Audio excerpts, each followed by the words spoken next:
جموں کشمیر کی عوام گزشتہ 3 برسوں سے مختلف مسائل سے دوچار رہنے کے سبب شادی بیاہ و دیگر تقریبات مختصر طریقے سے انجام دے رہے ہیں، جس کی وجہ سے یہاں کے باورچیوں کے روزگار پر کافی منفی اثرات مرتب ہوئے ہیں۔ ان مسائل کے سبب باورچیوں کو کافی دقتوں کا سامنا ہے۔ کئی باورچی اس امید میں ہیں کہ کب کورونا وائرس کا پھیلاؤ ختم ہو اور لوگ پھر سے شادی بیاہ کی تقاریب اپنے روایتی طریقے سے انجام دیں تاکہ ان باورچیوں کو پہلے کی طرح کام ملنے لگیں۔ آج 3 سال سے جہاں تک اس پیشے کا سوال ہے، ہم تو ستیہ ناش ہو گئے ہمارے پیشے کا، اور ڈسٹرکٹ اننت ناگ میں تقریباً جہاں تک میرا تعلق ہے بحیثیت ایک چیئرمین، ڈسٹرکٹ چیئرمین، تو یہاں اس پیشے سے وابستہ تقریباً 7,500 لوگ ہیں، 7,500 کنبے ہیں۔ اچھا، کوئی پوچھنے والا ان بیچاروں کو کوئی نہیں ہے، شمار تو کتنا ہمیں تو، لیکن بدقسمتی یہ ہے کہ ہم بھی گورنمنٹ کا جو گورنمنٹ آرڈر ہے ہم اس کو فالو کرتے ہیں، لیکن جہاں تک ان بیچاروں کا تعلق ہے، ہمارے پیشے کا تعلق ہے، ہمارے پیشے کو ستیہ ناش ہو گیا۔ جو 4 کوئنٹل 5 کوئنٹل گوشت پکاتا تھا، 2 کوئنٹل گوشت پکاتا تھا، وہ آج 30 کلو 40 کلو گوشت پکاتے،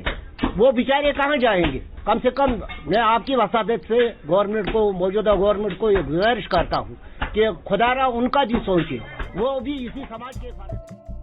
باورچیوں کے ضلع چیئرمین نذیر احمد صوفی کا کہنا ہے کہ کشمیر کے باورچیوں کو کام نہ ملنے کے سبب ان دنوں وہ کافی مشکلات سے دوچار ہیں۔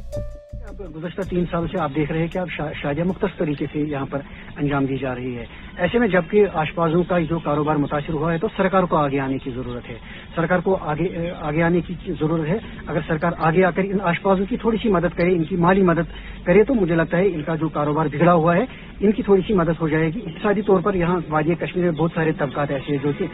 کووڈ-19 کی وجہ سے بری طرح سے پٹ گئے ہیں، وہاں آشپازوں کا کاروبار بھی بری طرح سے متاثر ہوا ہے۔ تو یہی ایک بات ہے، اگر سرکار آگے آئے اور ان کی کوئی کفالت کرے، ان کی مدد کرے، تو ہو سکتا ہے ان کا روزگار سدھر سکتا ہے، تو نہیں تو کوئی اور طریقہ ہے ہی نہیں جس سے ان کا روزگار بچ سکے۔ دیکھیے، صرف آشپازوں کا مسئلہ نہیں ہے، ہمارے یہاں بہت سارے دکاندار ہیں، ریڑے بان ہیں، پٹری فروش ہے، پٹری والے ہیں، شکاری والے ہیں، ٹیکسی بان ہے،